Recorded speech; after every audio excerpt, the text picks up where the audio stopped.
그러면 이어서 그 다음 문제 한번 봐보도록 하겠습니다. 마지막 문제 아니에요.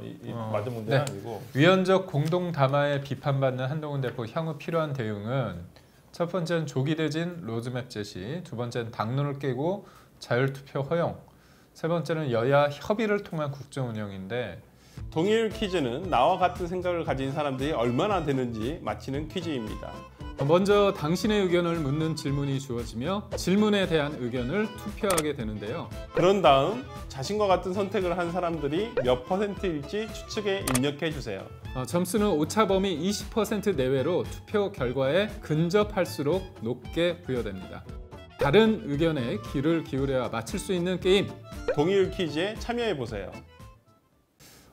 근데 이제 위헌적 공동 담화, 그러니까 이거잖아요. 그러니까 대통령을 2선으로 후퇴시키고 당이 일임을 해가지고 임기 포함해서 국정안정 방향을 당에 일임하겠다. 근데 이게 딱 위헌적이라고 말할 수는 없어요.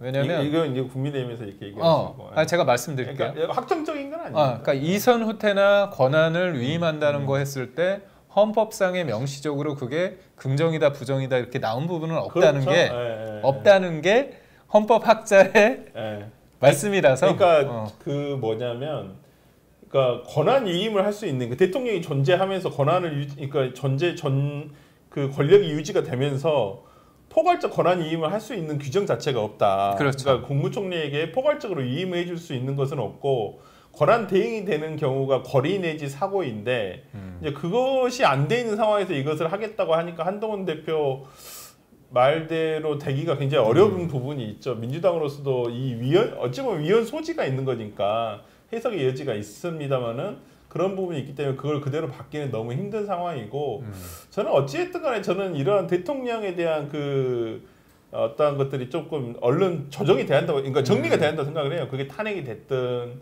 뭐 구속을 통해서 사고로 봐가지고 권한 대응으로 가든 그런 식으로 적법하게 헌법에 있는 대로 가는 게 제일 낫지 해석이 되기 시작하면 서로 자기가 맞다 틀리다 이렇게 가버리거든요. 그러면 변호사님 입장에서는 구속이 되면 사고가 맞다. 저는 구속을 사고로 봐요. 그게 다수설이긴 하더라고요. 네, 직무집행을 할 수가 없잖아요. 구속이 돼버리면 일단 누가 결재받으러 갈고 있어요. 문제를 푸셔야 되잖아요. 우리 그렇죠. 대변인 문제 안 푸시는 것 같은데. 문제. 네, 문제를 푸시요. 너무 지금 쉽지 않았어. 그래서 그 당론 결정은 누구의 권한인가요? 당론 결정은 원래 최고위의 권한입니다. 최고위원회, 당의 최고위원회. 당 대표가 마음대로 할 수는 없는 거고요. 네. 제가 알기로는 최고위원회로 알고 있습니다. 각 당 전부 다. 네, 최고위원회. 억측 결재가 되긴 되는데 실제적으로는 좀 어렵다고 봅니다. 그러니까 사실상 대통령의 권한이 이제 형식적 권한이 있고 실제적 권한이 있을 때 지금 형식적 권한을 가진 건 큰 의미는 없다고 보거든요. 그럼요. 그런 관점에서 볼 때 저도 구속이 됐을 때 같은 경우는 실질적으로 거리가 아니라 사고로 보는 게 맞고 결국은 권한 대행 체제가 갈 수밖에 없다. 아니 근데 큰 의미는 없어요. 토요일 어차피 탄핵안이 가게 되면 그냥 바로 그 직무가 정지가 되기 때문에 그냥 바로 권한 대행으로 갑니다. 그러면은 전 궁금한 게 민주당이 한덕수 총리 굉장히 탄핵을 한다고 하지 않습니까? 그러면 탄핵이 되면 한덕수 총리 탄핵시켜서 기재부 장관으로 내리나요? 기재부 장관을 권한 대행으로 할 것 같아요? 아니면은 그냥 아니 탄핵 안 시킬 것 같은데. 한덕수 총리. 왜냐면 지금 문제가 뭐냐면 헌법재판관을 임명을 해야 돼요. 헌법재판관 임명을 안 해버리면 계속 그렇게 넘어가 버리잖아요.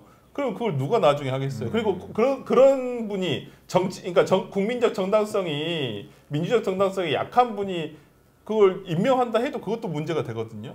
그러니까 오히려 민주당 입장에서는 한덕수 국무총리를 탄핵하기가 되게 애매한 상황. 그러니까 기분에 따라 약간 저도 과도하다 생각해요. 이거 다 탄핵하면 오늘 유인촌 문체부 장관이 문광부 장관이 나와가지고 호소문을 했는데 이런 식으로 다 탄핵시켜 버리면 정부가 돌아갈 수가 없거든요. 기본적으로. 그리고 더 문제가 뭐냐면 다 차관 대행하는 차관이 있기 때문에 업무는 돌아갈 수 있어요. 근데 적극적 업무가 일단 안 되고요.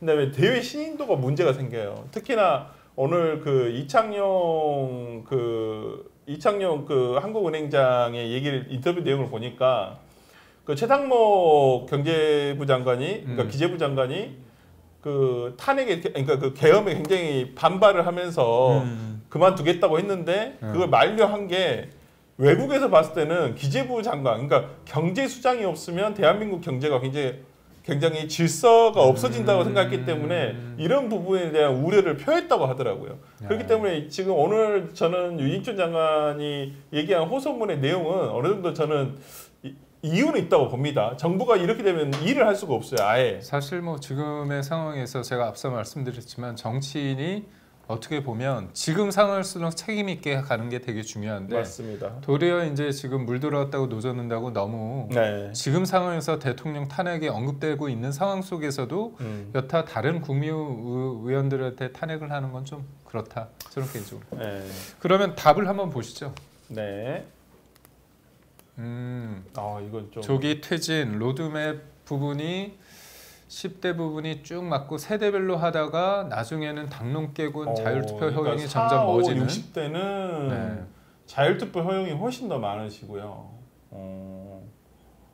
이건 조금 세대별로 조금 많이 갈리네요. 성별로 한번 봐볼까요? 이건 또 성별로는 거의 비슷하시네요.